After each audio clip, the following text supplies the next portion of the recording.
Good morning, ladies and gentlemen. My name is Preeti Dahiya, and on behalf of ARIA, I extend a warm welcome to all of you for Aspire 2026. Can we please see a warm applause from all of you as we begin the proceedings today? Lovely. You are a fantastic audience. Thank you so much. And we are looking forward to filling this hall very, very shortly. Once again, a request, if you are a partner and a board member of ARIA, please do join us in the front rows and take your seats as per the seating arrangement. Right, so ladies and gentlemen, as you all know, it's a gathering of some of the most respected voices of India's financial advisory ecosystem. Today's conversations are going to revolve around an important and timely theme, a stronger framework for unbiased financial advice as India moves towards the vision of a Viksit Bharat by the year 2047. As the country's financial markets deepen and millions of new investors enter the ecosystem, the role of trusted fiduciary advice becomes even more critical than ever before. Over the course of the day, we are going to hear from regulators, global experts, industry leaders, and practitioners who are actively shaping the future of financial advice in our country. But before we begin our proceedings formally, it's time, first of all, for all of us to express our gratitude to all our valued partners whose support have made this event possible today. And I'd like to begin by thanking our partners for the event: HDFC Mutual Fund, ICICI Prudential Mutual Fund, Kotak Mutual Fund, Mirae Asset Mutual Fund, S&P Dow Jones Indices, SBI Mutual Fund, UTI Mutual Fund, and our digital partner, Money TV. Thank you for your continued support in strengthening the advisory ecosystem.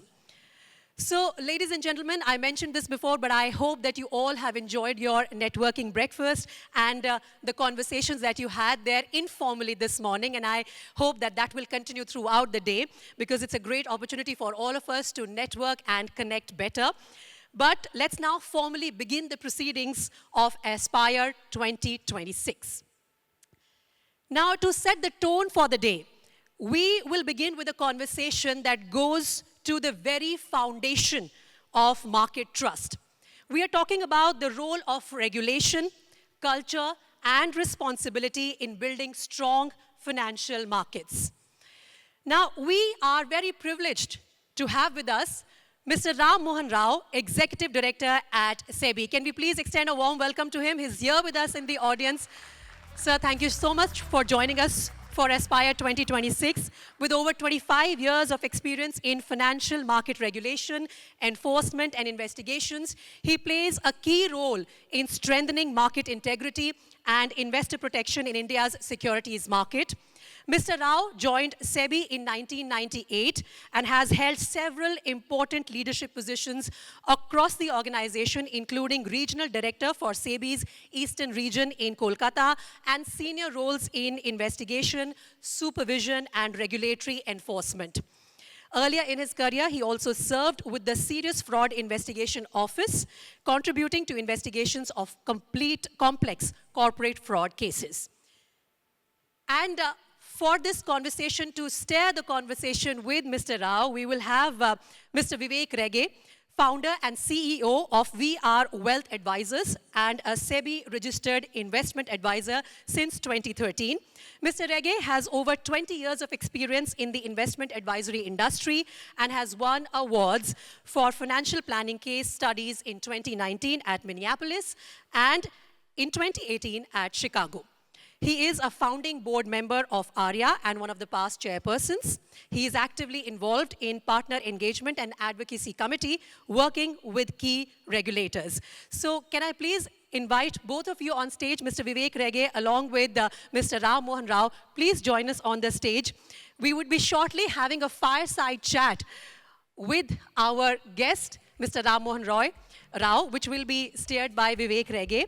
But before we tell you the topic of the fireside chat and start that conversation, I'm going to announce something very important. And for that, let me just quickly, reach my dais and also bring it to the notice of our guests here. So it is my pleasure to inform this esteemed gathering that today we are launching the RIA Compliance Repository Drive, a community initiative created by the volunteers of ARIA to bring SEBI regulations, circulars, templates, and compliance resources into one organized and easily accessible place for the RIA community. This initiative, yes, please, a big round of applause for that. Thank you. Let me tell you that this initiative was led by Ms. Renu Maheshwari, Chair of ARIA, with guidance from Ms. Shri Devi and Mr. Jigar Patel. The content was developed by Ms. Pooja Chaube and Mr. Ashwin D'Souza. The professional version of this repository was further shaped with valuable industry inputs from Ms. Shalini Dhawan and review and updates by Mr. Sanjay Kadir, with support from the ARIA tech team. So we sincerely thank the entire team and all contributors who made this community initiative possible. Let's take a look at a short video for the same.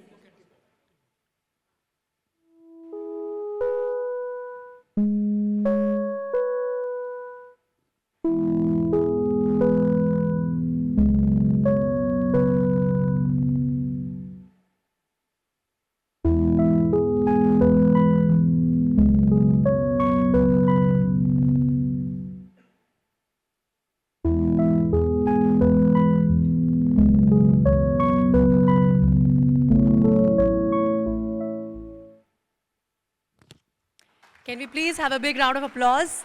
And we are very privileged and honored that Mr. Ram Mohan Rao, Executive Director, SEBI, has kindly agreed to do the honors and formally launch this initiative. Sir, can I please invite you here at the podium to formally launch the initiative?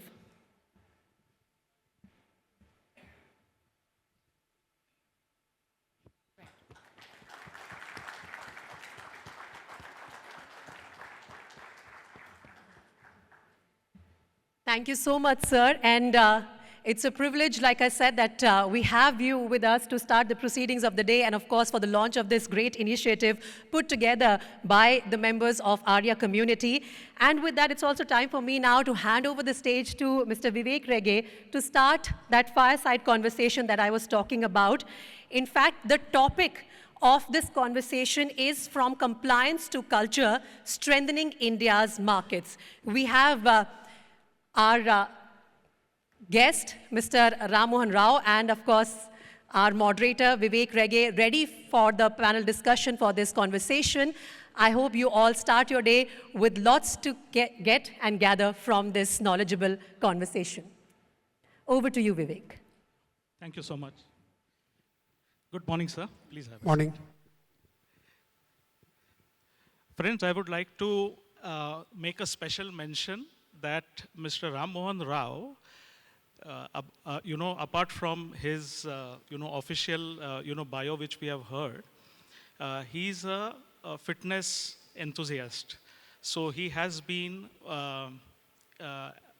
participating in marathons, okay? So that is about 30 odd marathons, which are half marathons, and 14 full marathons. Out of these, one of that was in Chicago, and a few international marathons also he has participated. So extremely disciplined on fitness. So, I just wanted to, inspire all of us in this room, with your, the personal side, which we often don't see. Thank you, Vivek. Yeah. He is also very much enthusiastic also in terms of staff welfare when it comes to SEBI. So the sports committee and the various committees which involve people and their welfare, he has also been very instrumental. So I would especially, like to mention this. Often we think investigation is very, very serious affair, but it's really heartening to know how, at a personal level you also, pursue the fitness goals. Thank you, Vivek. First of all, I should congratulate you all and good morning to everyone, because you are gathered over here to create value addition to your life as well as professional life. And I'm sure that everyone will contribute to the goals of the nation, that is 2047 goals of the nation. So I'm very keen about that. Thank you so much, Yeah. sir. And we are really pleased to have you here. And just to keep you all informed that he is, now ED of the MIRSG division, the division under which the IA regulations come in. So we are going to work with him very closely, on various fronts going It's forward. absolutely pleasure. Thank you very much, sir. So, sir, my question comes from one goal, and that is all of us looking at India in 2047. Viksit Bharat, very important for all of us. In your career, you would have experienced various points, companies or entities, okay, who at a point comply for the sake of compliance, and some companies who comply for investor protection and who wants to genuinely build that. So in your experience, what is that differentiating factor which actually helps to drive this? Yeah, it's what I can say that I can summarize my experience in SEBI. What I can say, when I was there as an officer, I was investigating something, investigating malpractices, investigating some market manipulation, insider trading or somewhere. But I was getting kick, to be honest. I was getting kick of catching the culprits. But then over a period of time, it made me to think that punishing people is not just serve the purpose of protecting the market integrity. We will also educate them, educate the people, educate the entire ecosystem, because at least 60 to 70% of the violations are by ignorance. Some people feel that nobody is watching, then I can do some mistakes, or I can do some mischiefs in the market wherein I can have a financial gain. But if you make them to impress that SEBI is watching them, or some other bodies, exchanges are watching them, and they are going to take action, and this action may result into the lifelong spot in their career.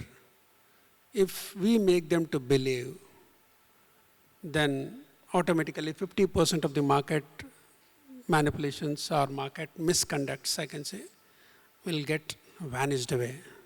So it is better to educate them and then make them to believe that compliance is the only way where we can grow together. Where I often say that compliance are like brakes for an automobile.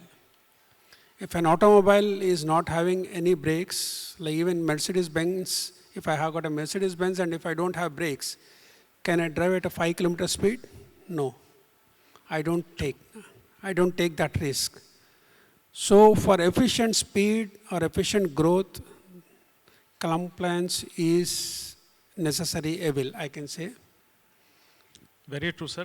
Thank you so much. Just to summarize what he said, and in the spirit of that, it is not growth or compliance, it is growth and compliance, which is very, very important for us to know, because as we move towards Viksit Bharat, I think all of us here in the room would have grown multifold as entities.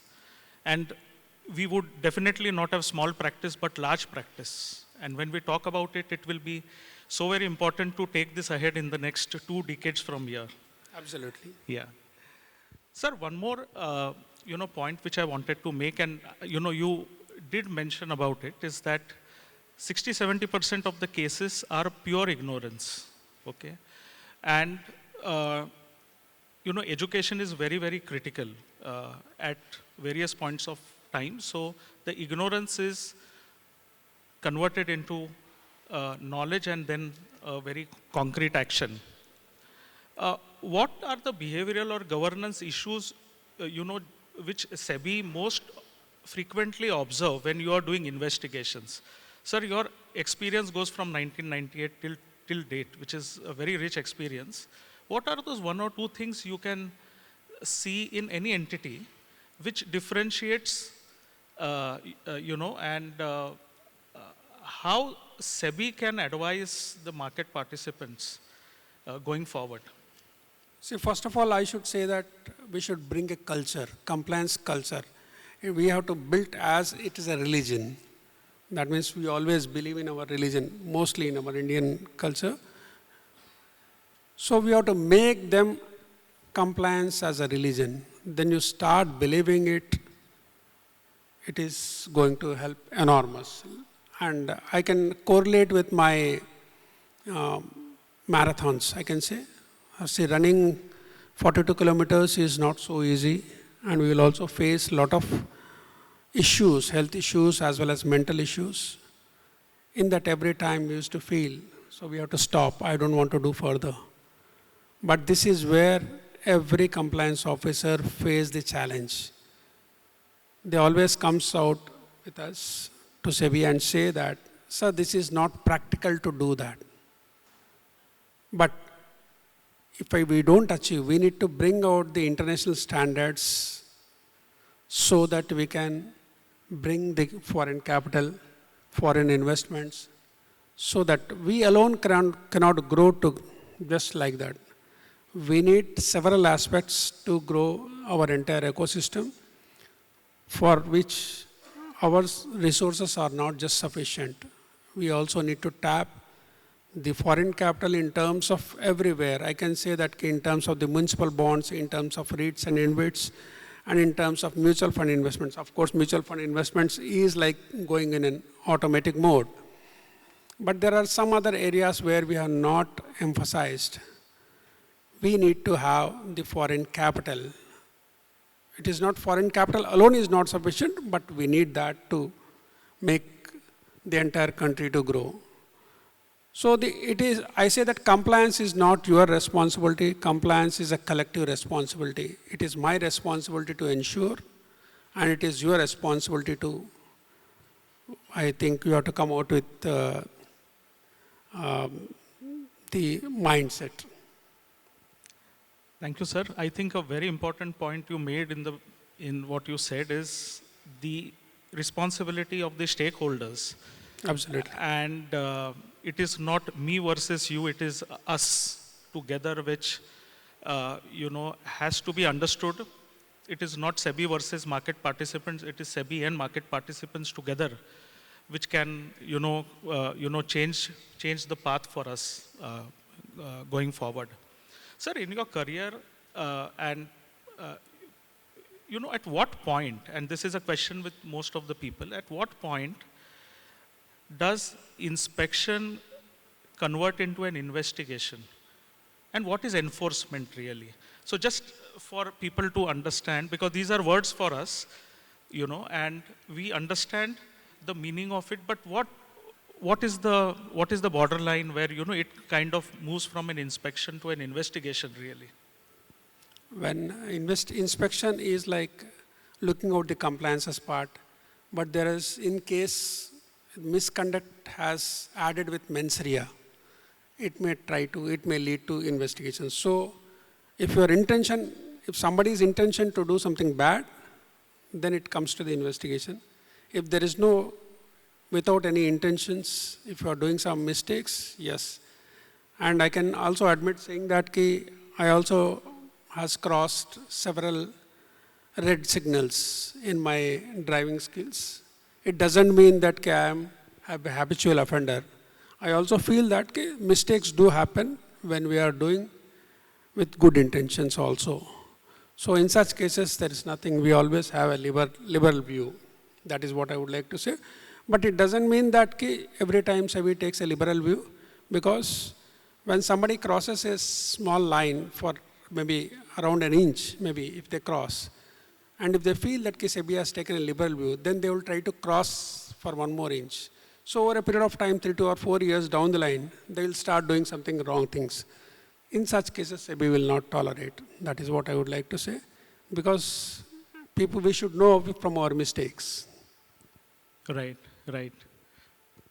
Sir, and to bring this point about culture, because you would have seen that so closely about which culture and what kind of culture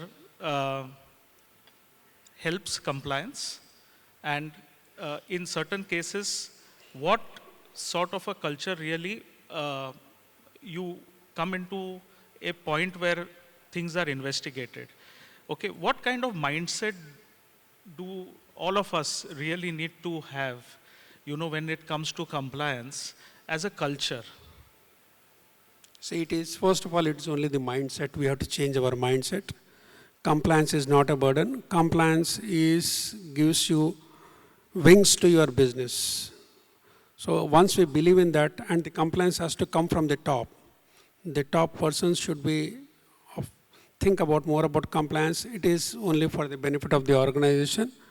And we together should look out only for the country goals.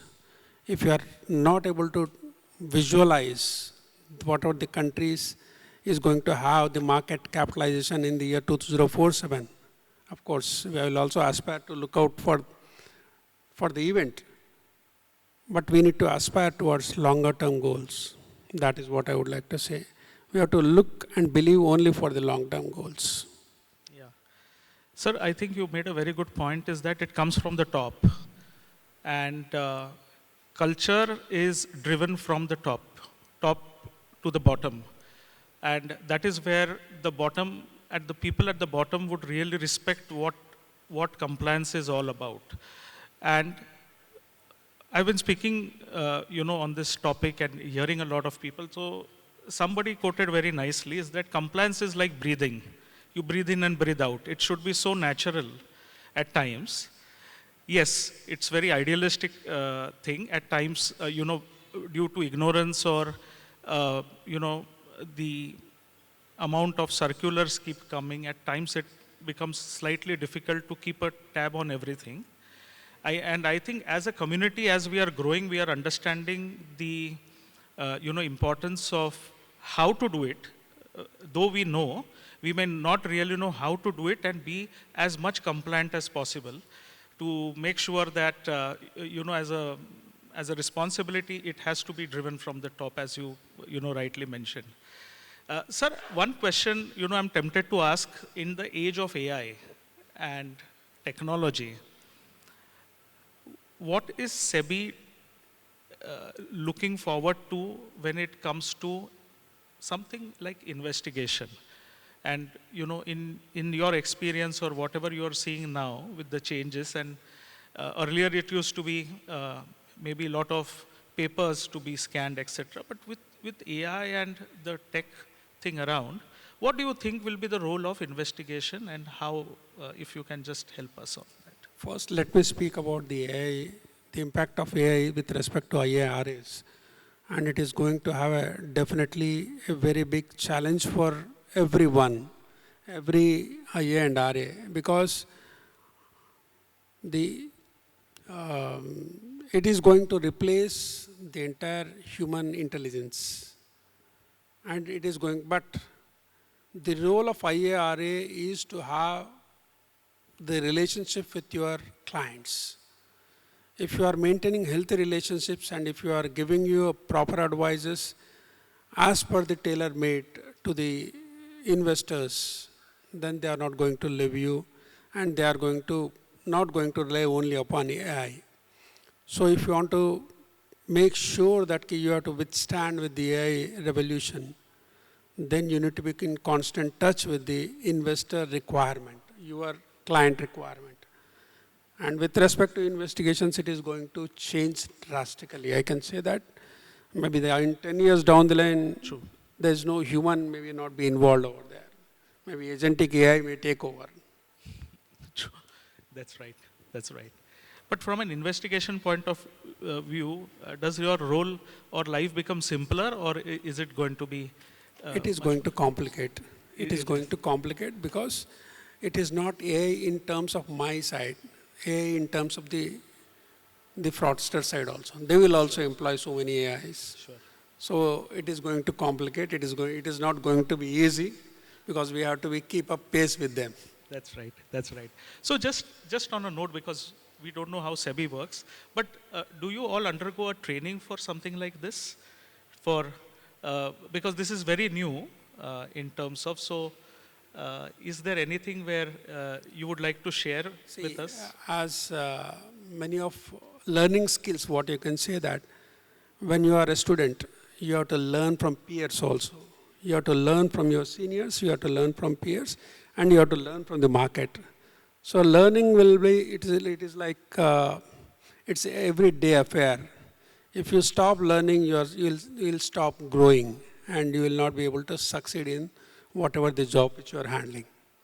So we also undergo training, and we also ensure that my teams will also are strengthened with proper training, because capacity building is the most important aspect for anyone. Right. So, sir, for our audience, what is a message you would like to give in terms of the compliance culture to build going forward?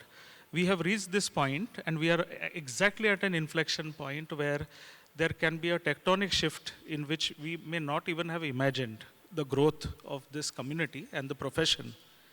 There are early numbers which are showing a lot of hope to us, and a lot of new entrants are coming. What is your message for our audience here? Because this set of audience, you will have people with 3 decades of experience to even a month. Or absolutely, they may be having more experience than me, because they are in and day out, they are handling their clients, they are handling the investors. Give only I can say that quality advice to them. If you are giving quality advice to them, you are bound to grow. There is no one is going to stop. There is no one is going to stop you if you are giving quality advice. And it should be tailor-made. That means I can say that I can correlate with the movie making. Every movie they make with a lot of investment. But unless until it touches with the viewer heart, they are not going to succeed. Many movies might have spent about 100 crores, but they have flopped on the box office because they have not touched the hearts of the investors, what I want to say, the people. Similarly, if you are not able to give value addition to your investors, there is no scope for the growth. So it's a quality advice is required. Yeah.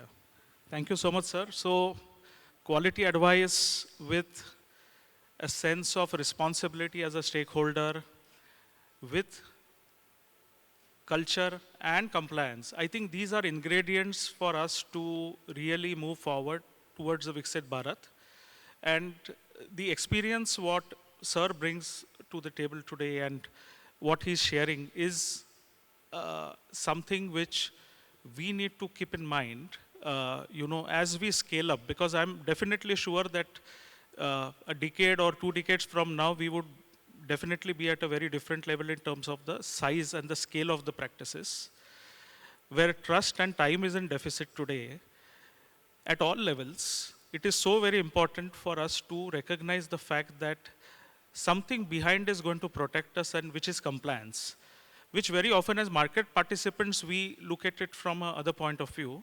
But when compliance comes in and knocks the doors, and if we are able to embrace it in the right way, just the way we breathe in and breathe out, very easy to say, but I think that's the future.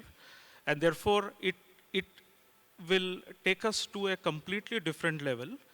And it is compliance and growth, and that to sustainable growth, which is very important. We don't want a growth which will come and go, and we become history.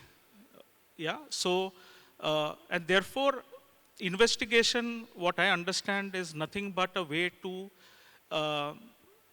make sure there is market integrity, there is investor confidence. And if investor confidence is growing, then we have a space and a place in this marketplace. Otherwise, we will not be required. So thank you so much, sir. I think these were so very important things which I think at the beginning of Aspire 2026, we start with something which is going to put us in a good state. Thank you. It's a pleasure for me too. Thank you very much, sir. Thank you. Thank you so much, Vivek and Mr. Rao, for that insightful conversation and sharing your perspectives on strengthening market integrity and investor protection. So we will just take one more minute of your time, as we'd like to extend a token of thank you to you for coming here. Can we please bring the memento for Mr. Rao, and Vivek, can you please help us in felicitating Mr. Ram Mohan Rao? This, sir, comes as a token of our appreciation for you to take out time for us. Thank you so much once again. Thank you, gentlemen, for that wonderful session. So you can leave the mics there. Yeah, okay. We'll hand it over to sir at his seat. Thank you. All right, now, ladies and gentlemen, before we move forward, we are going to make things a little interactive with all the members of the audience assembled here. And for that, we will have a quick Slido quiz that we have prepared for you to test how closely everyone in this audience has been following and tracking regulatory developments. For that, I need you all to please use your mobile phones and log on to slido.com. That's where you will get the quiz. The code is already mentioned on the screens there. You have to type in this code 5588195, and that's how you will enter the portal. I'm going to give all of you a few seconds, 10 to 15 seconds, to do the needful and get onto slido.com. All those who are joining, the names are getting reflected in real time. We can also see at the top left corner where the number of people who are joining is being reflected. So far we have 31 entries, which is quickly increasing, and it'll be fantastic if we have all of you join us on this portal, because there will be some questions which will come to you shortly. Another 10 seconds should we give, or 5 seconds is what I'm told for all of you to join in. The timer is ticking. Please do join, and then we will start with our first question of this round. Just to give you a heads up, there will be 2 questions in this round. This is going to test your knowledge, and I'm sure all the members in this audience are very, very prepared to handle this. So, should we start with our first question? But I feel that we should give some more time, because the numbers are increasing very fast. And it will be fabulous if all of you join us on the portal. Slido.com, and then you can use the code which is mentioned there, 5588195. Okay, I think we are ready with our first question then, with the 138 people already logged in. Let's put the first question on the screen. There you go. Just a quick reminder, you only have 20 seconds for each question to be answered.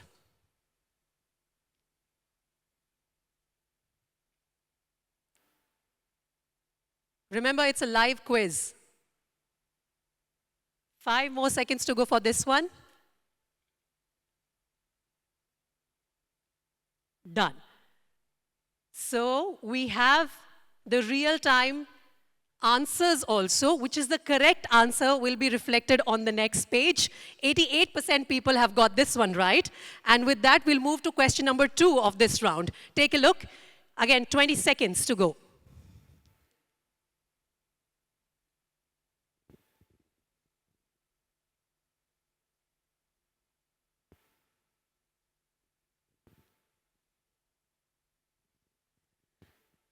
Five seconds to go in this one.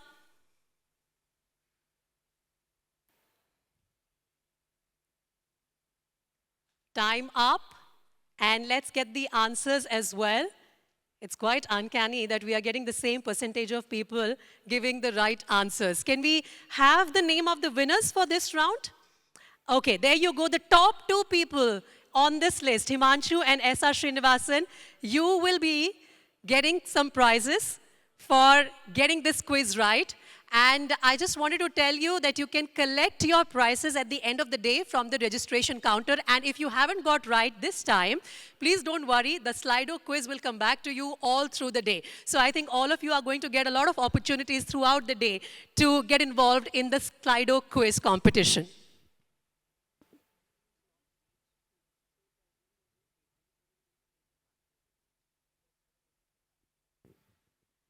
Okay, so this round had 2 questions. There will be more such rounds. Like I said, all of you are going to get equal opportunity to participate, but you have to be a little fast because you only get 20 seconds to answer these questions and make it to the leaderboard here.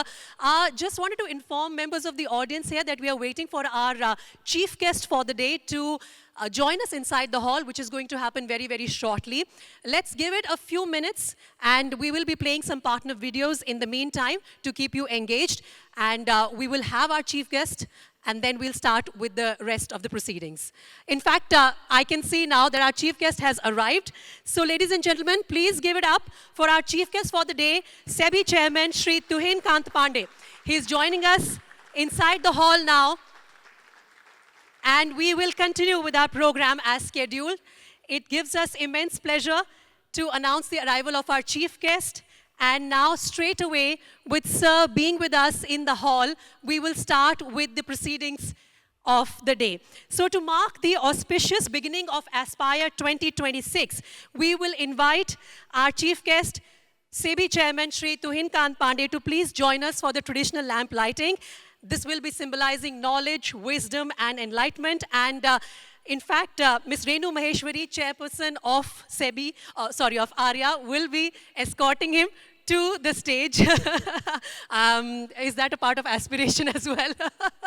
But Chairperson of ARIA, Renu Maheshwari, please escort our chief guest to the stage. Along with them, I'm also going to request some of the other dignitaries to join us for the traditional lamp lighting.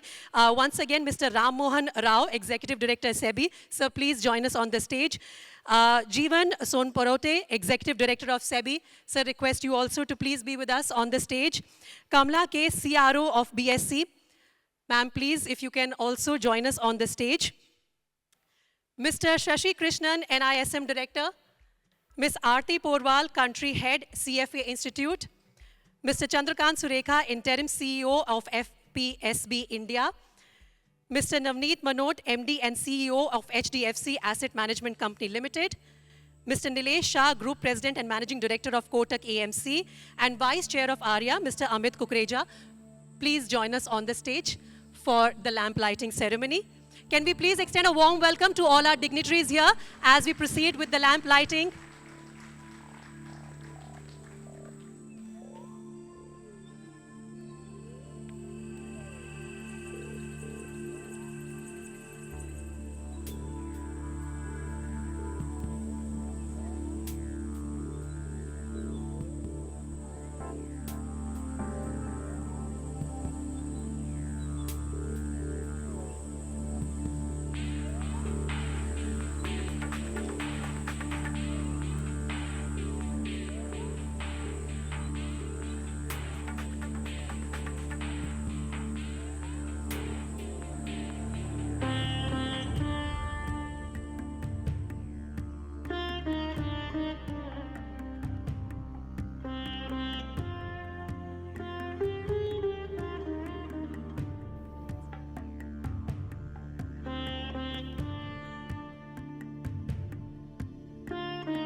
Thank you so much to all our esteemed dignitaries for inaugurating Aspire 2026 with this beautiful tradition. Thank you, sir, for joining us. We will also have a group photograph of all of you with the lamp.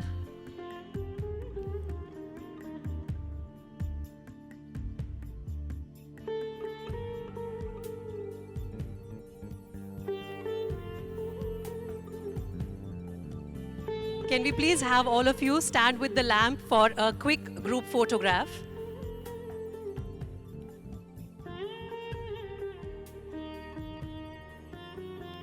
Can we please have a round of applause? This is marking the traditional start to Aspire 2026. We are very grateful for all our dignitaries for gracing the occasion and being part of Aspire 2026 and joining us this morning here.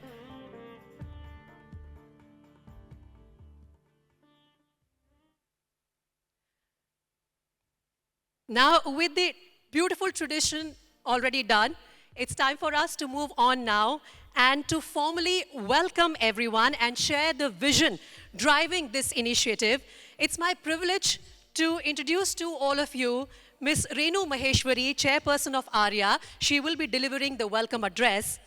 Ms. Maheshwari is an expert in fiduciary financial planning and investment management. As the CEO and principal advisor of FinScholars, she has spent over 13 years at the helm of a pioneering fee-only practice, proving the viability of unconflicted, client-centric wealth management in the Indian market. Renu is one of the founding members of ARIA and is currently serving as chairperson of ARIA, and she is involved in advocacy committee, actively working with key regulators. Her technical mastery of financial planning, investment analysis, and management is the bedrock of her national leadership roles. She also serves as the chairperson of the Industry Standard Forum, member of Market Data Advisory Committee, and actively works with NISM. She is member of Intermediary Advisory Committee and Market Data Advisory Committee of SEBI, a dedicated advocate for systemic change. Her empowering women's wealth movement has affected financial inequality to ensure that financial fearlessness becomes the enduring legacy for women across all strata of society. So, ladies and gentlemen, please extend a warm welcome and join me in welcoming Ms. Renu Maheshwari on the stage. She will be delivering the welcome address.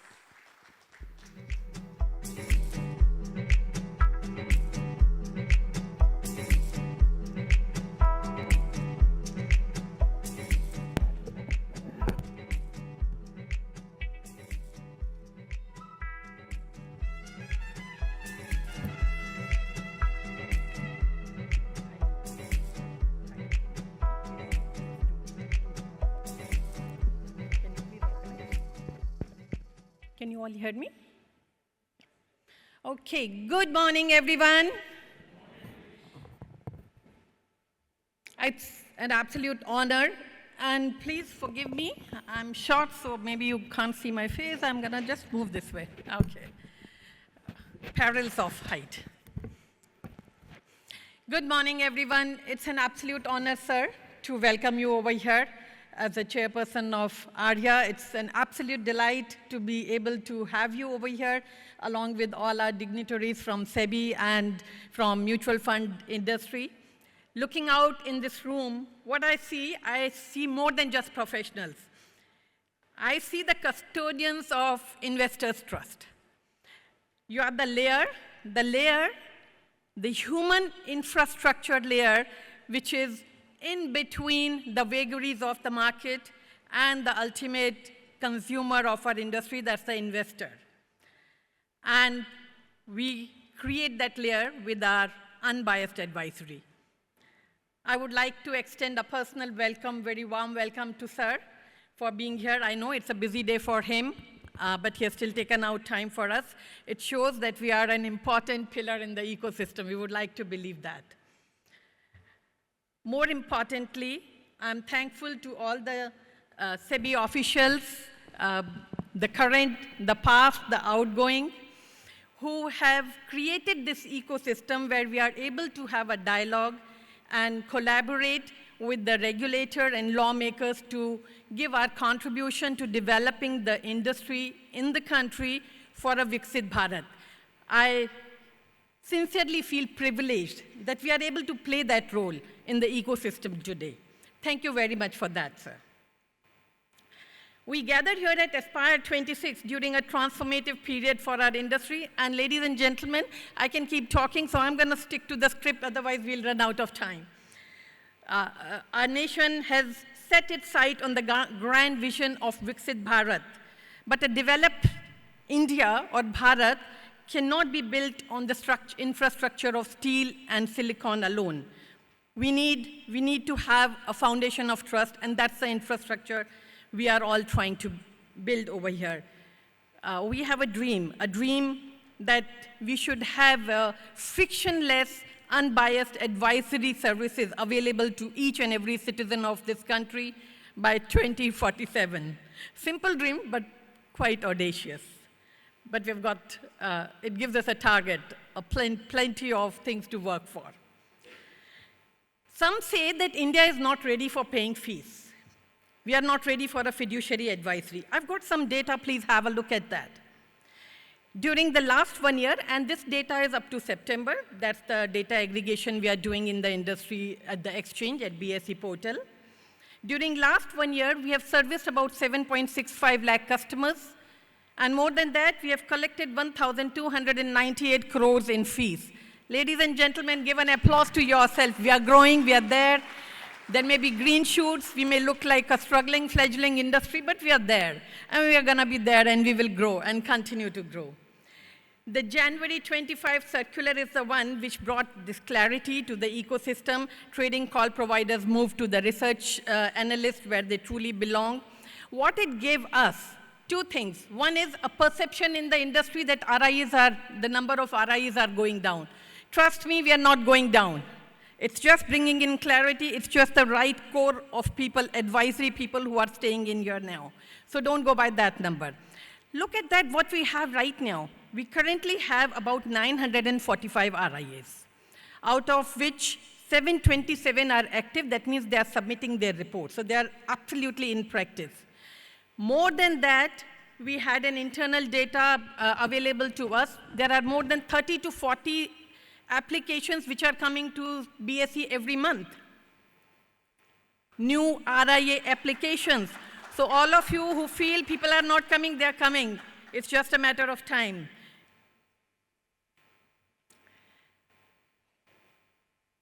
Now we believe, and we have all these discussions, etc., about fiduciary, non-fiduciary, but we firmly believe that from Bharat to Viksit Bharat, fiduciary will be the paramount. We cannot have a developed economy without a world-class advisory framework. ARIA's advocacy with SEBI has been rooted in making this profession robust enough to support that dream. Thanks to a deeply collaborative approach from SEBI, we have addressed several friction points, whether it was the 1600 number requirement or a pragmatic way for dealing with accessibility audit or resolving the nuances of valid pay UPI handle or CSC CRF framework. ARIA has been your voice in the ecosystem. Friends, trust us. The team at ARIA board, along with 30 other volunteers, constantly work towards this purpose. This progress has not happened in a vacuum.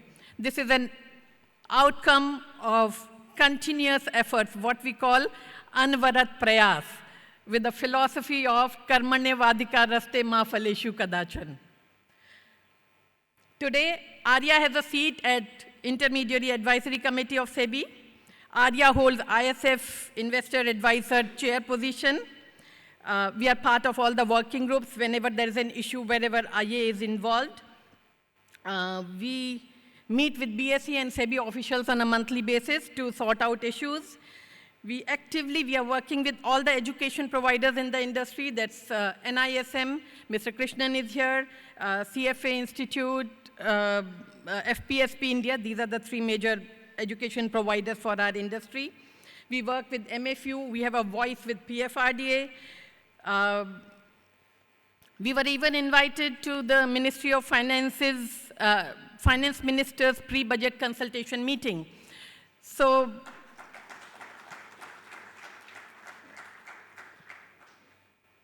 have faith in the system. And we have the regulators sitting with us. I'm sure you will get more confidence as you listen to them, the way we all are confident about the things that are happening in the ecosystem. This is the major purpose why we wanted all the regulators to be here today from morning till evening, we have a lineup where all participants from the ecosystem will be talking to all of you, communicating what we all know and why we all feel confident. And I'm sure you all will also feel confident the same way we feel about this industry. The highlight of today is a milestone moment for our profession, the unveiling of fiduciary advisory practice standards, the first ever comprehensive blueprint for the Indian RIA, designed to create a bridge between the regulation, intent of regulation, and the practicalities of investment advisory practice. This monumental task was possible with the tireless efforts of our Practice Standards Committee, Vivek Rege, Dilshad Bilimodia, Jigar Patel, for the tireless time and efforts they've put into the work. Of course, AI was a big help to us, otherwise we could not have finished the work so fast. I'll miss the delight of having that morning cup of 9 a.m. morning cup of tea and breakfast with all these three colleagues. Maybe we'll have to continue, otherwise we'll have withdrawal symptom for a while. We'll have the unveiling today, and we are not stopping at the physical booklet. To ensure this gold standard reaches every advisor, we will also be launching it on Amazon and Kindle. Our vision is simple, maybe audacious, and I'm repeating again, to make standard, unbiased, fee-only advice available to every Indian household. Rather than me going on and on about this, because yes, we keep working all year long, and then we can keep talking about it all the while. We have created a whiteboard outside in an old-fashioned manner. Go around during the day, have a look at it, what all we have done and what all we plan to do in the future. All of this would not have been possible without a wonderful team that we have. The journey fueled by the collective strength of Team ARIA. I want to thank our Vice Chair, Amit Kukreja, for his structured thought process. Treasurer Kavita Menon for her fiery head-on approach to all operational and other issues. Lovi's signature, cool leadership. You'll never see him hassle, friends. Dependable support of Vivek. You call him at night, and in the morning he would have finished it and given it over to you. Harsh Rungta, his unmatched regulatory in-depth. Every time we need some help, we just reach out to him, give him a call, and we have answers available to us. And the work is further sharpened by Shailen's matter-of-fact pragmatism, Tarun's focus on growth and his attitude, and the wisdom of Suresh Sadgopan. So ladies and gentlemen, thank you very much. The team, I really appreciate, I enjoyed the year working with all of you. Couldn't have expected anything better. There are a whole lot of sessions lined up, and I'm going to wind up right now because you'll all see it during the day. It's our aspire to align our practice with the national destiny of Viksit Bharat. So thank you very much for coming here today, and thank you very much to all the dignitaries for being here. I would like to now welcome our chief guest on the stage. Before that, let me tell you a little about his wonderful past, which has made us all the more hopeful about future. So Shri Tuhin Kanta Pandey is our chief guest today. I don't think I need to introduce him, but I'll still do it nevertheless. He took over as Chairman, Securities and Exchange Board of India on March 1st, 2025. He is an IAS officer of Odisha cadre, belonging to 1987 batch. And ladies and gentlemen, just listen to all his past work. It'll make you more hopeful as we are. Before joining SEBI, he served as Union Finance Secretary, Revenue Secretary, Secretary, Department of Investment and Public Asset Management, Secretary, Department of Public Enterprises, and Secretary, DOPNT. He has held many significant positions in Union Government and State Government of Odisha, in addition to serving a stint in the Regional Office of United Nations Industrial Development Organization. In the Union Government, his previous organizations also include Planning Commission, the Niti, what we call Niti Ayog now, Cabinet Secretariat, and Ministry of Commerce. In the state government of Odisha, he has worked as administrative head of various departments. In his career spanning over more than 3 decades, he has got wide experience in area of economy, finance, industrial development, tax policy, administration. The list goes on. He holds a master's degree in economics from Punjab University, Chandigarh, and MBA from University of Birmingham, UK. So with your background and the history with finance ministry and the central positions, we are hoping to get more guidance beyond SEBI where we can talk about government-related issues as well during your tenure with SEBI. So thank you very much for being here with us. I would like to welcome you on stage to give your words of wisdom and your vision.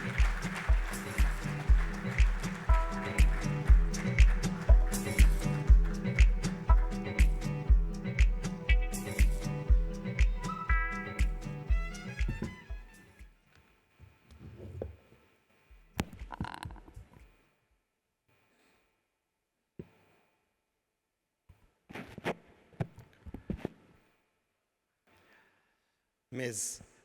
Renu Maheshwari, Chairperson, Mr. Amit Kukreja, Vice Chairperson, Office Bearers of ARIA, members of Investment Advisory Ecosystem, colleagues, good morning. It's a pleasure to be here at Aspire 2026 organized by ARIA. The theme of this event, unbiased fiduciary advice for every Indian, is both timely and important. India has made major progress in financial inclusion. More people today have access to bank accounts, digital payments, and investment avenues than ever before. But access alone is not enough. The next stage of India's financial journey must be financial empowerment, which requires trustworthy advice.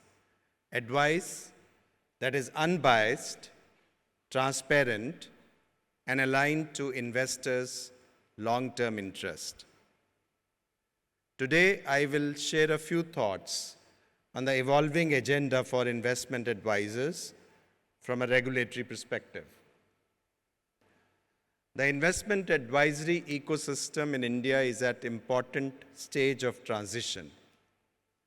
Today, there are about 1,000 registered investment advisors, 470 individuals, and 530 non-individuals. While the number of registered IA has declined in recent years, and Ms. Maheshwari was mentioning about that, the reason for the clarity and people really shifting to RAs and then IAs, the shift towards non-individual entities also points to a more institutional ecosystem. This transition is important because as our markets expand, investment advisory can no longer remain at the margins of the market. At the same time, the environment in which advisors operate is becoming more complex. It's a matter of concern that the number of registered investment advisors has declined since 2021, although we just had some reasons for it. But as India's investor base expands rapidly, our market needs more regulated advisors. Otherwise, the gap will be filled by unregulated voices like finfluencers who present opinion as expertise and speculation as strategy. SEBI's investor survey shows that nearly 62% of the prospective investors are influenced by finfluencers. This is undesirable. It distorts investor behavior, weakens discipline, and erodes trust. The issue is not only regulatory, it's also cultural. Investors tend to gravitate towards free recommendations as the habit of paying for professional financial advice is still evolving in India. The challenge is clear. Make the registered advisory model viable, scalable, and attractive for qualified professionals.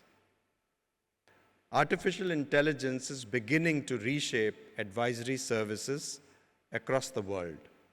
It can process large volumes of data, support risk profiling, generate standardized recommendations, and answer routine questions. For standardized services, it can deliver speed and consistency at low cost. The impact of AI will be felt most in parts of advisory that are repetitive and template-driven. That reality must be recognized. But advice is not only about processing information, it's also about judgment, context, and trust. SEBI's regulatory approach has been clear. Where investor protection requires firmness, we will be firm. Where compliance can be simplified without weakening safeguards, we will simplify. Several steps have been taken to bring more qualified professionals into the regulatory fold. Eligibility and documentation requirements have been relaxed. Transition from individual to non-individual form has been made easier. It has also been made easier for IAs to meet the deposit requirements. The registration process itself has been made easy through simplified documentation and streamlined verification. Outreach is also being undertaken with NISM and BSE. Registered advisors have been given greater flexibility in communicating certified past performance data to clients on one-to-one basis.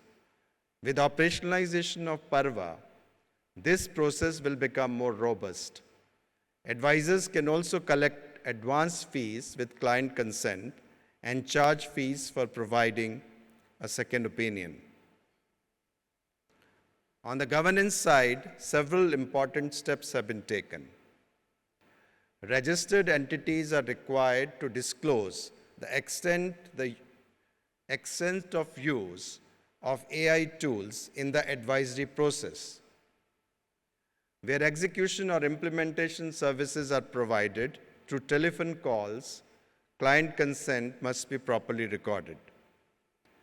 Most important terms and conditions have been mandated for disclosure to clients and for inclusion in advisory agreements.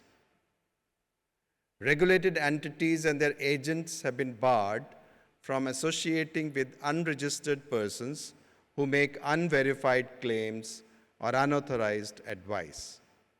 This aims to address the issue of influencers and unauthorized advisory activity.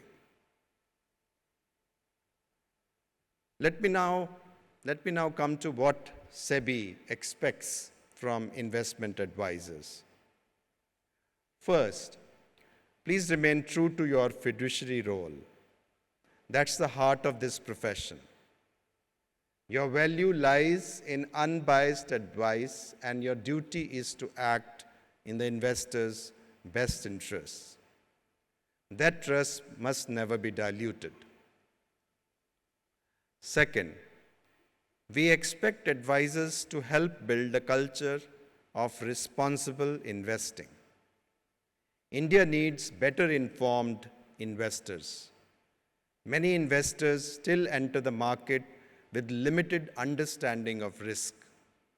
Many are influenced by peers, social media, and the lure of quick gains. Your role is not only to advise, it's also to shape investor behavior. You must help investors ask the right questions. What's my goal? What's my time horizon? What risk can I truly bear? Am I investing or merely speculating? Good advice does more than guide money.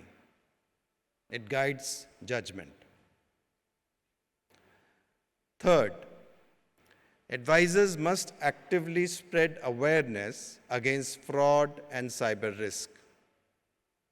Encourage clients to use tools such as valid UPI and SEBI Check before making any payments in the securities market. They should download market-related applications only through verified links available on exchange websites. And they should remain alert to entities impersonating SEBI-registered intermediaries. Fourth, advisors must maintain high standards of governance and transparency in their daily operations. Our supervision continues to show avoidable gaps in client disclosures and regulatory reporting. Compliance should not be seen as a burden, but as a mark of professional credibility. ARIA has also an important role. It must strengthen professionalism, promote knowledge sharing, and reinforce the core message that advice must remain unbiased, investor-focused, and fiduciary in spirit. I commend the work done in preparing the guidelines and standards on investment advisory, which will serve as a valuable reference for practitioners. The way ahead must make the ecosystem both more trusted and accessible. A working group has been set up to review the extant regulatory framework of MF distributors and harmonize overlap, if any, between MFDs and IAs. A common advertisement code for all intermediaries is being prepared. This should reduce operational challenges and improve consistency. A digital platform, SEBI Setu, is being developed to provide simple and end-to-end regulatory guidance from registration to ongoing compliance for IAs. And I believe, given the huge amount of problems that IAs are facing today with respect to operational of their digital interface with BSE and SEBI, IAs will be the first one in a matter of next few days to come over to SEBI Setu, where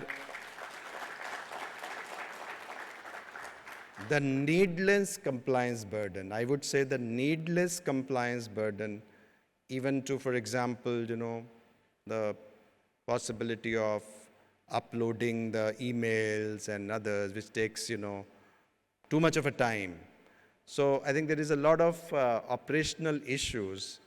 Those have to be sorted because this is some compliance which we really would see. It should be instantaneous rather than, taking an... And this itself is discouraging many people, I believe, to come over to the system because they think that, once they got in, they will just be, will not be able to operate freely. So this, I think, confidence we must create. Both SEBI, BSE, ARIA, together we must actually have a very seamless system of working, operational flexibility. A standardized light touch penalty structure for IAs is being worked out, much like what we did for also brokers. This should promote compliance while ensuring transparency and fairness. A simplified NISM module for persons associated with investment advice who are engaged in sales and other non-core functions is under development. And we just did it also for the research analysts the other day. And this should also be possible for the IAs. SEBI will continue outreach to encourage more qualified professionals to enter the registered advisory space. ARIA must complement that effort. But the real future of the profession will depend on how you respond to change. Technology will continue to improve, investor expectation will continue to rise, markets will become more data-rich, more dynamic, and more demanding. Advisors who combine technology with trust, knowledge with judgment, and efficiency with empathy will remain highly relevant. In fact, they may become more valuable than ever. Embrace technology, but do not surrender judgment. In a world full of information, judgment becomes more valuable. In a world full of noise, trust becomes more valuable. And in a world of increasing automation, integrity becomes more valuable. India's capital markets are growing in scale, depth, and participation. As we can move towards Viksit Bharat, the value of sound financial advice will only grow. It can move investors from impulse to discipline and help citizens participate in India's growth story with confidence and clarity. SEBI will continue to support the healthy development of the investment advisory ecosystem. We'll continue to promote ease of doing business, but remain equally committed to investor protection, accountability, and trust. Thank you. Jai Hind.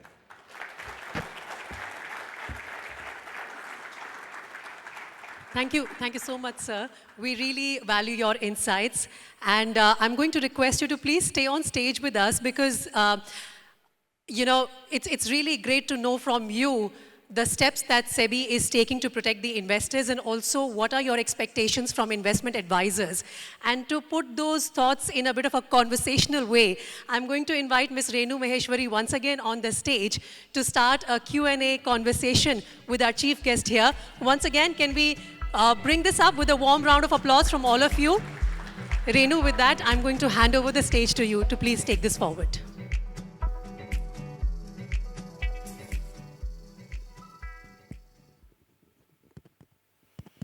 It's on, right? First of all, sir, thank you very much. Thanks for taking all these questions from us and spending this time with us. I'm gonna take one by one and then we'll take it from there. So the first one is, India has now more than 140 million investors participating in the securities market. As this number grows, what role do you see RIAs in helping people move from short-term trading to more informed long-term investment? So I really did mention in my address these issues. Exactly. So obviously you have to, because fee only is something which people are not used to, but of course they've got used to because your data itself showed that it's not such a bleak scenario as we were making out to be. But given the enormity of the market that we have, enormity of number of investors, we really have to think in terms of what models will work. And certainly, I think institutionalization of investment advisory services, the way it is happening, may also be one of the way forward, where people will then, not really it's so many individuals, but the individuals in working in an institutional system that may actually work in bringing that sort of access and reach. So access and reach is one. The second is that investor awareness. And I think this investor awareness, we have to really be, I'm also grappling with how to go about doing it. But we have now worked out more, combined system, joint efforts with market infrastructure institutions, MFI, and MIIs. It could also be other bodies can also join in. So how the people will possibly be getting confused if I am asking some people, where they want to go. How do they really operate in a stock market? And the people have very confused ideas, even very well educated, even those who have been operating in the stock market for quite some time. And you have brokers on one side, and do they go to PMS, or do they go to, RAs, or can they just go to the MFDs straight away? So we do have different buckets, but in terms of in terms of awareness and knowledge, that how do we really, where do we go? This question, we have not really squarely put it as a matter, and this massive awareness is needed. So it's not really needed between this small room and the people who are, well aware of in the industry. I'm talking of millions of investors. How does it reach out to the smaller cities? So therefore, on the investor awareness, first we have now launched Project Jagruk, where we are bringing all the resources together. Then we have to bring about themes. Now, in working out these themes and the strategies, the investor survey, which we had done, it's been quite handy, how the people want to reach it out in different languages. For example, language is an issue also. So if you do go if we don't address that language as an issue, multiple languages, we will not be able to give proper communication. Like you can still reach out in English, or you can reach out in Hindi, but if the way you can reach out to a Tamil person in Tamil, or a Telugu person in Telugu, or a Odia person in Odia, or Marathi, or Gujarati, or Bengali, including Santali, for example, in others, is like just makes a whole lot of difference in his understanding. Bringing in their own cultural context, explaining in simple languages. So I would say our whole communication system has to undergo a massive transformation in the way we reach out to the people. And we have now new technologies available, AI included, where we should experiment to do the investor awareness. So investor awareness. And of course, when we have the people who are faulting the system, the influencers, and I can see Rachna here sitting over there, and she with her own, every morning she comes with her AI stick, AI Sudarshan Chakra, and then she tries to scoot and then fixes up and penalizes. So about 7,000 our content is axed. So this desire also in SEBI to act against the influencers, which are not coming and becoming registered. They're most welcome to come in and get registered, be a part of the disciplined community. But if they're really trying to cut corners, then we have also to go against them. We can't be just mute spectators. So overall, we should say that if we have to see, one, we should know where the advice, how the advice is to be done and why it is important. This awareness has also got to go down. At the same time, we should also see the models which will work, and hence this working group on possible overlaps between MFDs and IAs. But the way to go about it, and I think there is some brainstorming, some ideas are needed in this working group to find out our own Indian models that will be actually good, that will also remove the conflict of interest. At the same time, they will work and they will be accessible to the people.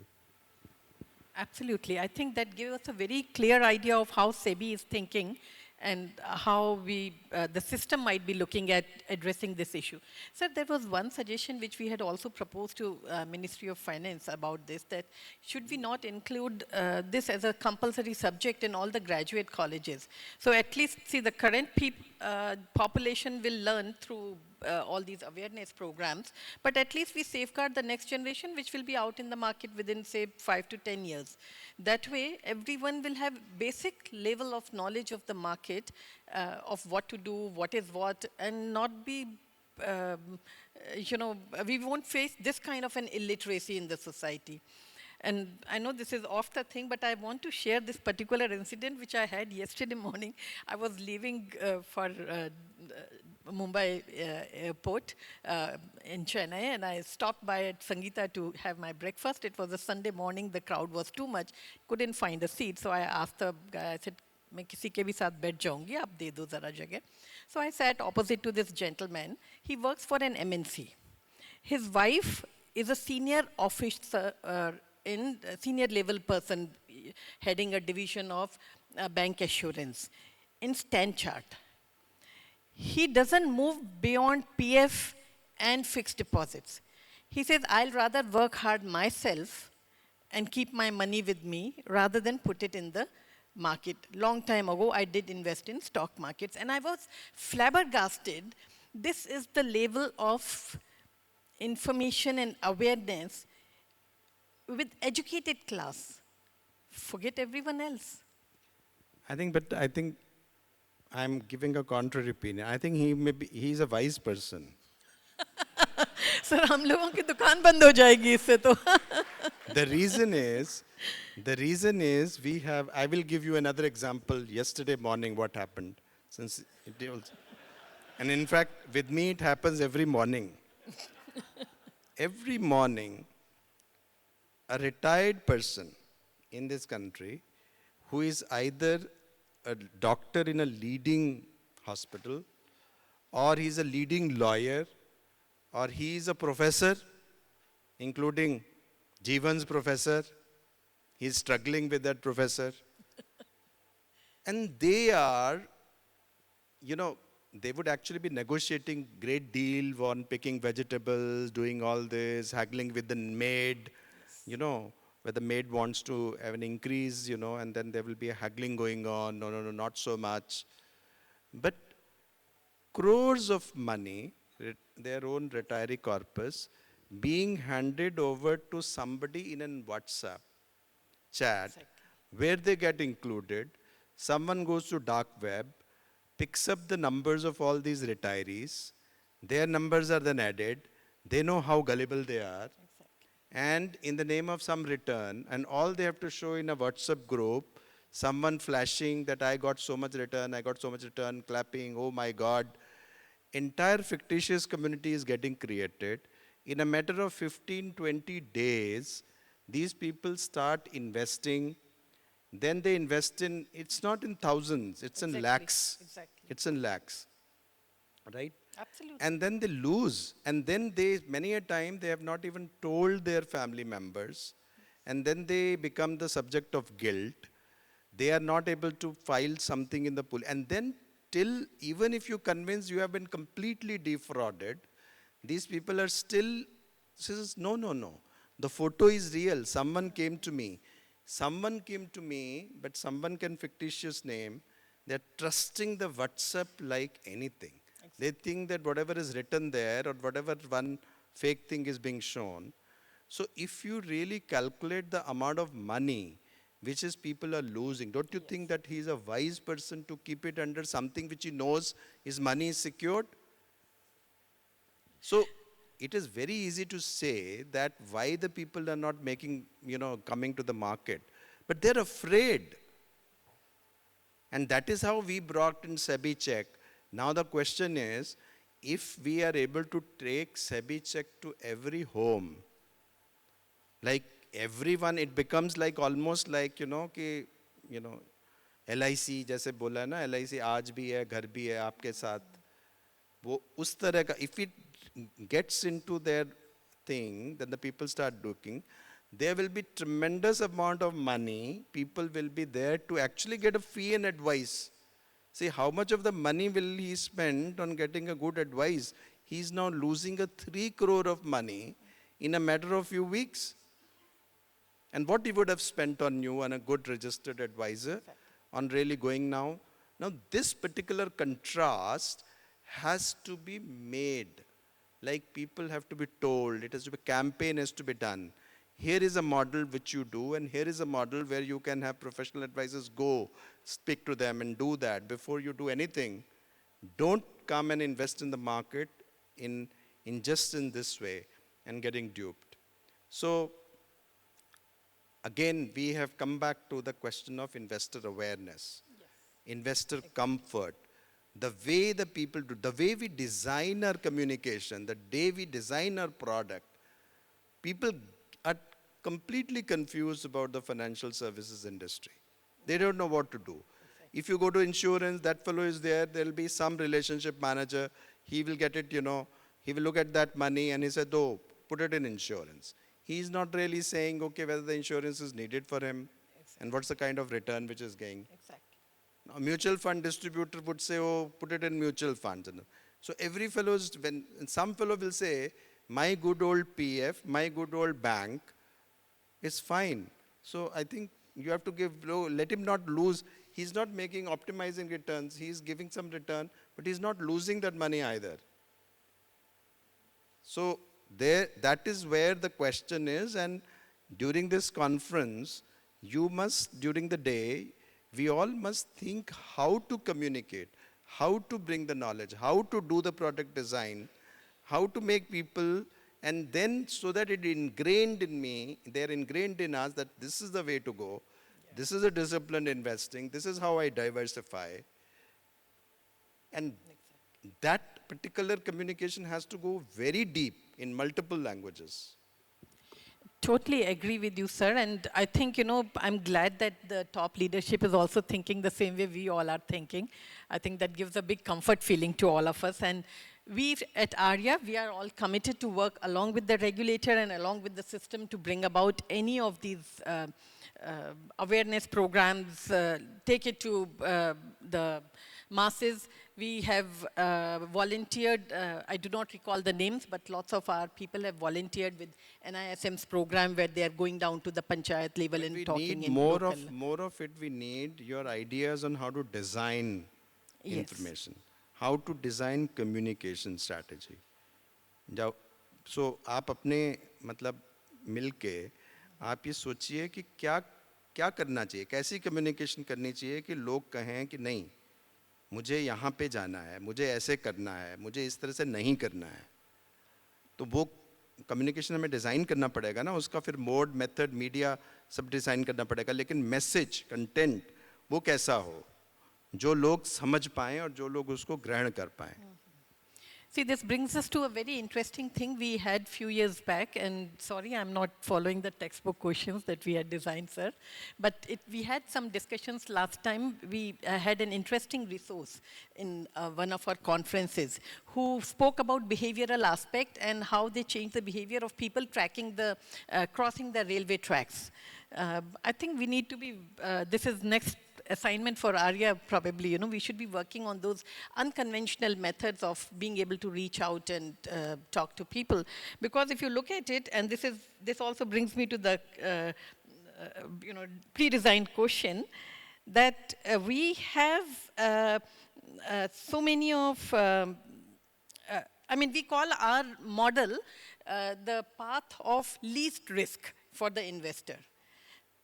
Right, because we are providing that protection, even in spite of their money being invested in equity market, it still gives them the protection because of planning, etc., etc. But it is also the path of most friction currently for everyone to operate. And fee is a boon, but fee is also something which people are not yet so open to pay. So this is something, how do we make sure at least, it's a frictionless path in terms of system. And then fee collection becomes little more automated. We have SEFCOM, which is working quite good. Not everyone is on SEFCOM because there were, we had operational frictions initially with it. But that's one system. But how is it, can we work on something like custodian, etc., other methodologies of fee collection? So that way, we want a smooth system for fiduciaries. And that's what our dream is, and we would love to work with the regulator on that as well. I think you should work out some models and ideas. We should not be averse to change if there are possibility. I think what I can see is what you have in mind is that if you work with the brokers, you easily get the money because the brokerage is the one where by transaction itself it gets done. In your case, it is not a transaction. You have to pay the fee and the transactions are separate. So the people are not able to really do. So one point we have said that even behaviorally, we have to also change the people that advice is worth paying. Absolutely. Because even if you were to say that, okay, it is deducted or it is collected at source at the time of some transaction, the the issue is that the people must know transparently that we are paying for this advice. So therefore, we can't really say, oh, अच्छा इकट्ठा हो गया किसी तरह से, उसको पता भी नहीं चला. Because we also believe in transparency. पता तो चलना चाहिए. We are also saying when it comes to mutual funds, we are also saying that by you transparently put it all your base ratio and brokerage and taxes. The recent reforms, we also wanted yet more granular information available to. So I think the information that the advice is worth paying for itself is a desirable thing. And that can happen only when the people come to know that, well, if they don't take advice, what happens? One of the points like a derivative market. In a derivative market, when the people were led to believe by influencers that this is your panacea for get rich quick, and this is a great strategy, and Sanju, a lot of technical jargon around options was woven, but also a lot of dreams were sold. Now, individually, when the people are trading, they don't know whether they're making a loss or a profit. They think, well, they are not good enough, so therefore they are making losses, right? But if we are able to now give them the data that 90% of you are losing in your short-dated options, then with that data hits him. That means what influencer was telling is actually not borne out by the facts. So a lot of time in the financial industry, people are misrepresenting. They are misleading. And the people are there to be misled very easily. Jeevan is struggling with that professor because the professor refuses to believe that he has been duped. Because he is in some make-believe world that something which is circulating in the WhatsApp is the truth. But WhatsApp is one of the most important means of spreading falsehood. You create a fiction, you create a story, you give half-done facts, you mix it with another half-done facts, and you circulate. Since your velocity of circulation is so much, you are able to reach out to a very thing in a large number. So velocity of circulation, but truthfulness of that content, nobody guarantees. So therefore, falsehood spreads very much, and that gets ingrained. Question is, what is the alternative you have? Now, is that Nilesh Shah coming in TV and trying to give sane advice, or Navneet Munot speaking on some of those things, sane advice, is that good enough for communication? Because communication is happening across in different things. Are you in a position to rival the attractiveness of that communication and then give a content which is believable, which actually brings about the truth? So we have to think differently in terms of communication. And we have to invest resources, and we have to invest resources wisely, multilingually, in the media, in the different modes and others. And this is what I have been telling from the day one I have joined in SEBI, that we must change our communication of what we called investor awareness. So investor awareness department has to think differently. And therefore we developed this SEBI Check. Like, we have to develop a tool where the people can test something. Someone is coming, he says, it is going to the trading market. How does he know? Because everything is happening online. So one way he can actually go to bank broker or something. Now physically people are not going. So therefore, how do you have the tool? Now the question is, having a tool, we have to reach it out. How many people in this room are aware that, or they have downloaded? In this room itself, I don't think people have downloaded Sarthi app of SEBI. In this room, I don't think people have done ever a SEBI check. Or is there anyone in this room, please raise your hands, who has done a SEBI check? So we are all there on SEBI check. We had to do that UPI. No, but have you really, you had to do that. But the question is, you had the UPI valid, but actually using that, someone says, put it in this account, put it in this QR code, and they said, seeing it works. Now, this is where we are. We are not really, let us have simple tools, but then we have a massive, simple messages massively gone. We shouldn't believe in complexity. We should believe in simplicity. But simple messages, multiple languages, they go down to each and every one, and they become their lingua franca. They become a matter of belief. How does it happen? That's what we should do it. And that itself will revive your profession, like what you're talking of this. Absolutely. Because when people realize that this is not the way to do investing, this is the way, then obviously they will start, going it that way. But they have to imbibe that. Today, everyone is thinking that, he can talk to someone, he can talk to this, he can look at something, and he can start trading. No, that's a wonderful comfort feeling that, system is thinking in a similar manner, and I'm sure that gives us the confidence that, over a period of time, we'll all get better from where we are today. Sir, ek aapse cheez, again, this is because of your background. We have this very unique position in the ecosystem where we are registered entities within SEBI, but we are actually not handling funds, securities, etc. So we are at a different level as compared to brokers and mutual funds, etc., other registered entities. We don't handle these, so we are at a different risk level. But at the same time, all the regulations are similar in terms of whatever is imposed on, whatever is there for brokers, it's there for us. I'll give you a couple of examples which are there, but they are irrelevant for us. For example, 1600 number, for example, accessibility audit. Then we had CSCRF. Thanks to SEBI systems, we were kept out of it. So is there a way that we can expect? CSCRF. Accessibility audit is something which you should not do. It was a Supreme Court mandated thing. I like agree, if you're sir. doing any public service, Yes, exactly. the people who are having disability, they should be able to also log into it. Exactly. That's what they said. So eventually that everyone has to give in. Yeah. So, and that's... No, but yeah. there are So very few auditors. Exactly. The question is there aren't all very of many those. and they charge. Exactly. That All is of another those things, accessibility audit market also has to grow so they'll become cheaper. The question is, whenever something is... आसान कर दीजिए. So that's a basic... No, but point is well taken.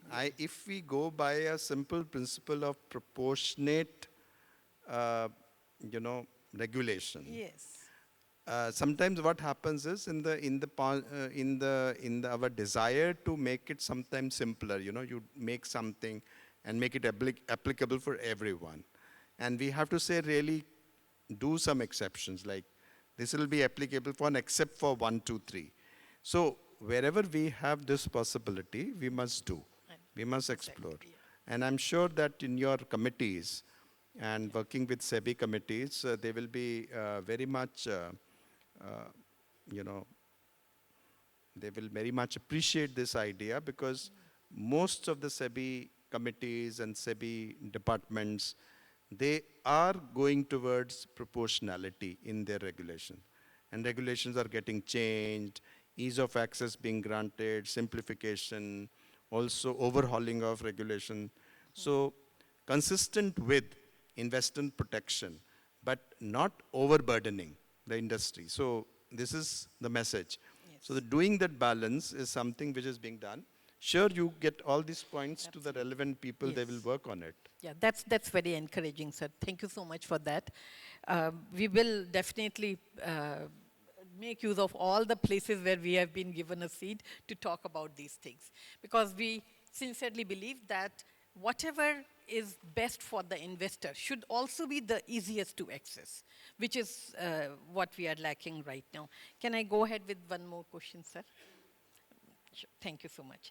So the other one which we have been talking about is tax neutrality. I know it doesn't come, it goes beyond SEBI's purview, but looking at your background, we thought we will raise that issue, that when people want to move from regular to direct, there is a tax incidence.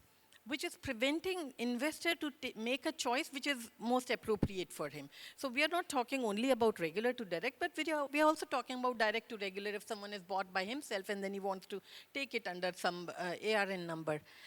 Can we have some guidance on that from your end? So I think we'll need to work quite, I believe this has been going on for 10 years. Yes. So let's see how we can crack it. It is basically the tax issue has to be cracked with the tax department in order to find a creative solution how we can do it. So we will explore it. And Hey, don't, Harsh's this will be premature clap.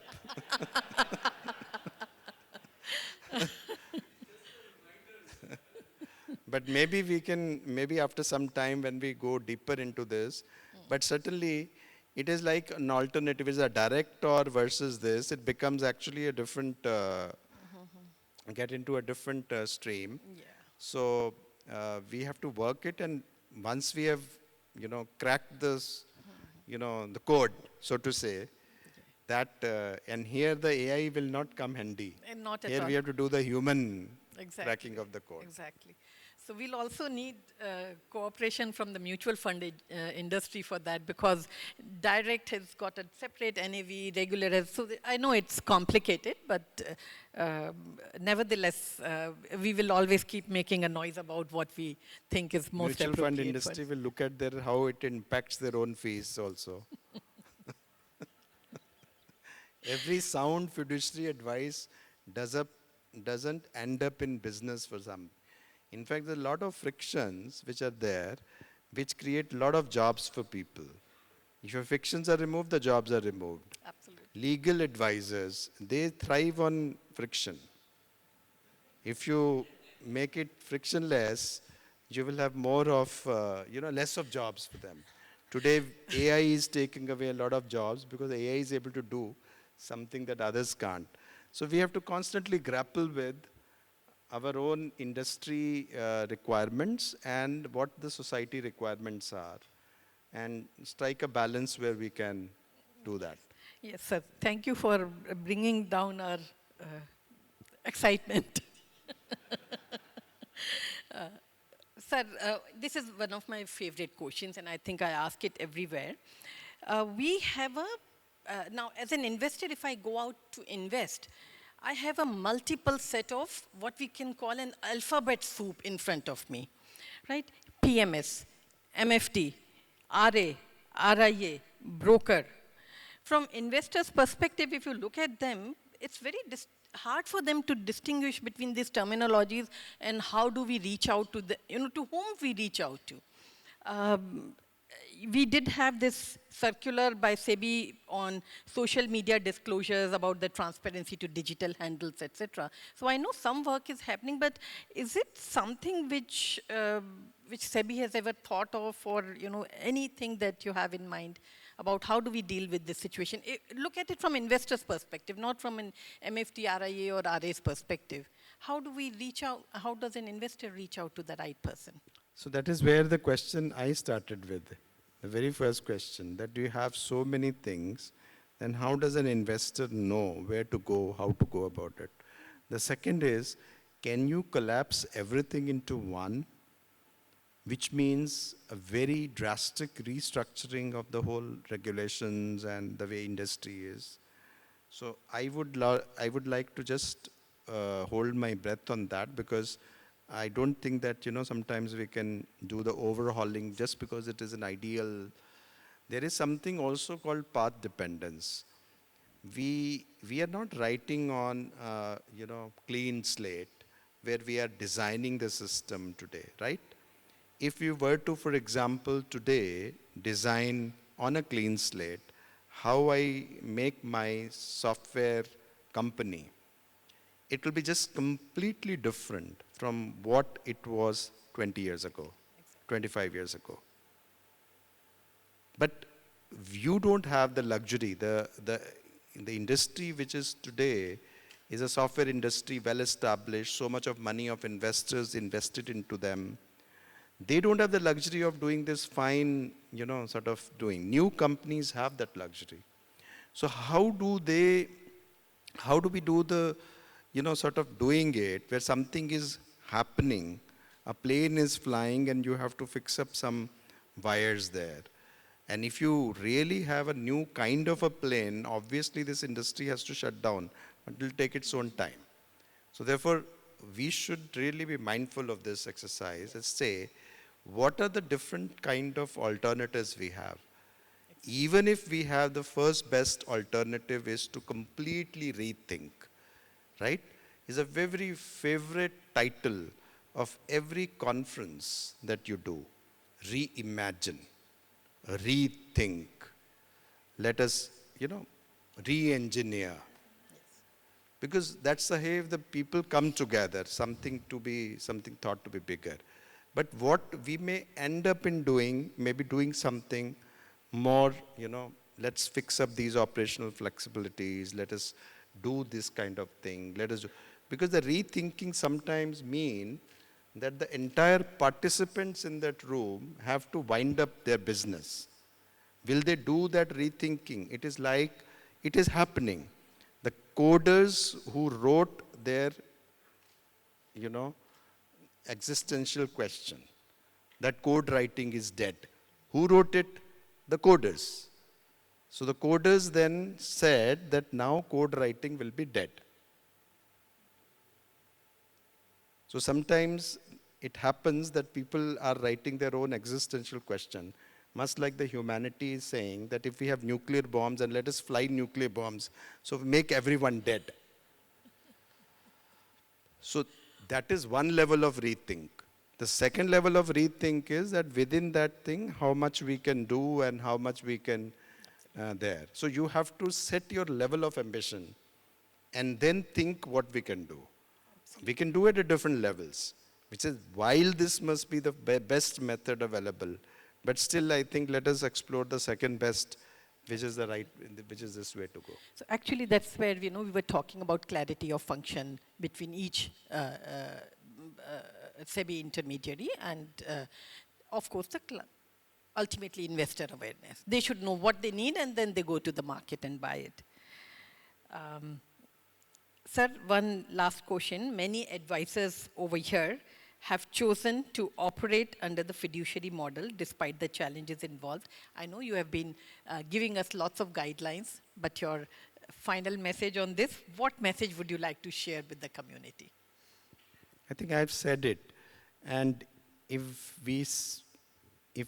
I add one more message, it will be additional compliance burden, which we don't want. वो नहीं चाहिए sir अब. At least हमको research analyst के वो phone वाले institutional clients के लिए फोन को उठा देना चाहिए, वो जो हमने लगाया है. आप देखो उसको, क्योंकि कुछ ना कुछ हम बढ़ाते रहते हैं, कुछ ना कुछ सोचते रहते हैं, तो ज़्यादा सोचना भी, बहुत ज़्यादा डीप थिंकिंग करेंगे तो कुछ और आ जाएगा. No, I'll not crack this joke in public, so I'll leave it.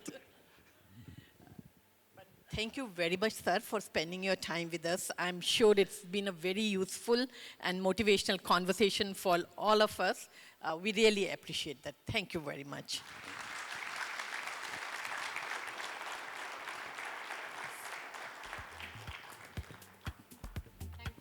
Thank you so much, sir. Thank you, Renu, for a wonderful, engaging conversation. We took the liberty of stretching this session a bit, and sir was so graceful in taking all the questions head on. So with that, ladies and gentlemen, we're also going to move towards a very important milestone for the advisory community. But before that, I'd request Renu to please extend a token of thanks and appreciation from our side for Shri Tuhin Kanta Pandey. Can we please bring the bag for sir, which is a token of our appreciation for him taking out time for our event this morning. Thank you so much, sir. Renu, if you can please extend that.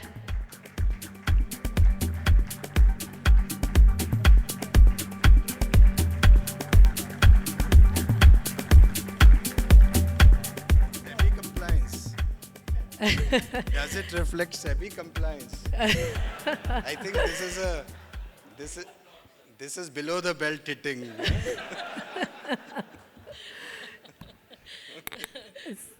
Thank you so much, sir. It's a pleasure to have you with us. But I'm going to request both of you to please stay on the stage because we are moving towards something which was reflected upon by Renu as well in her opening address, and that is the formal unveiling.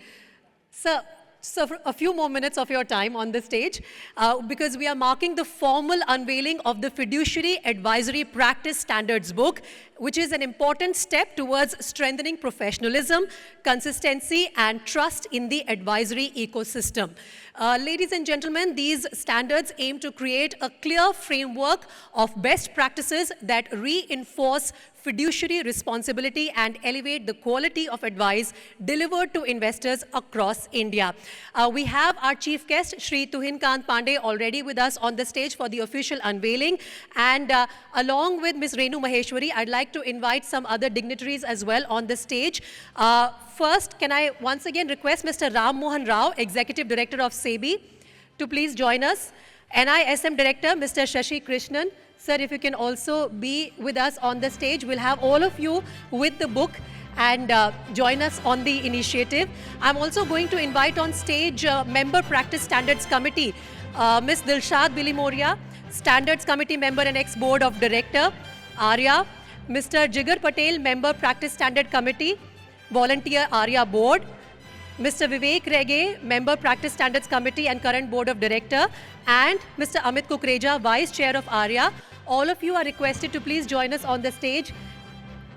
Formal unveiling of the book has been done by our chief guest. We would request all of you to please join in, take one copy each of the booklet, and kindly join us for the group photograph. It's a joint effort. Ladies and gentlemen, can we please have a big round of applause?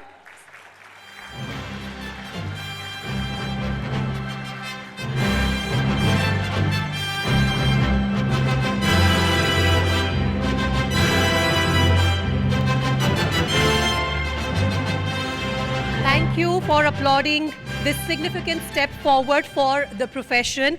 In fact, we have also received a word from the Financial Planning Standards Board, and I'm going to quote from their congratulatory message which has been sent across to ARIA. On behalf of the FPSB, congratulations to the ARIA advisors on the development of its new standards for investment professionals in India. Establishing these professional standards is a critical step in strengthening trust, professionalism, and accountability among those who provide investment advice, and is an important milestone that reflects a strong commitment to advancing professional standards across the financial services sector. And this is signed by Mr. Paul Grimes, Chief Professionalism Officer with the FPSB. So thank you to FPSB as well for sending across this message to ARIA. We truly appreciate it. With that, ladies and gentlemen, we are now moving towards our round 2 of Slido quiz. So please be ready with your mobile phones. Once again, you know what to do. You will have the link in front of you. Slido.com is what you are going to log on to. Use the code which is reflecting on your screens, 5588195. And as soon as we have people joining us on the quiz, we will show you the first question in this round. For your information, we are going to have 3 questions in this round. I've also been told to give you the good news that top 3 winners will be getting the prizes.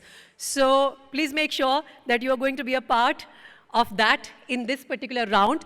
As soon as I get a go ahead, we will give you the first question in this round. We have more than 100 joinees already.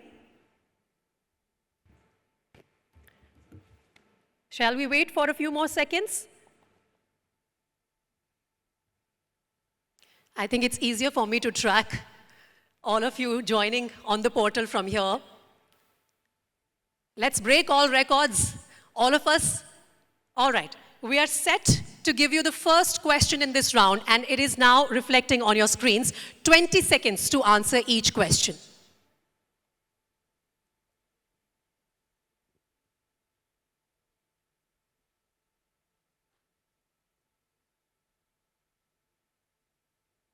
Last 5 seconds.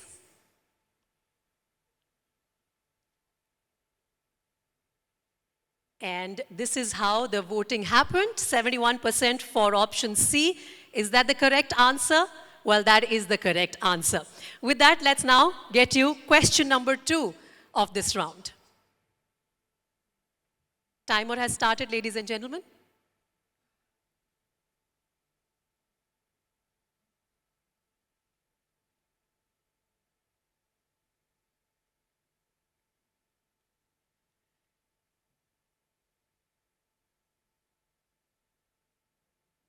There you go. Time's up. Let's get the response. 64% for C option, and the answer plate will be in front of you. That's it. It is the correct answer. That brings us to the third question of this round. Please pay attention, and if you haven't been able to get anything right so far, this is your chance, and 20 seconds to go.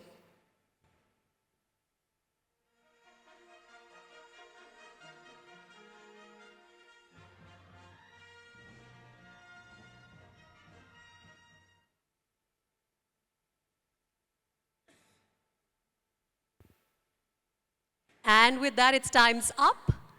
We have responses coming in huge numbers. Let's see if that's the correct answer. 75% for option B, and that is the correct answer. Let's get you the list of those who got it right. It will be in front of you. There you go. Vineet Iyer, Nitin Sawant, and Kuldeep Hegde, the top 3 winners, are going to get their prizes. You can collect them from the registration counter at the end of the day. Please do note your names if you are there in the top 3. The other 2 just missed this round. Don't worry, there will be plenty other opportunities.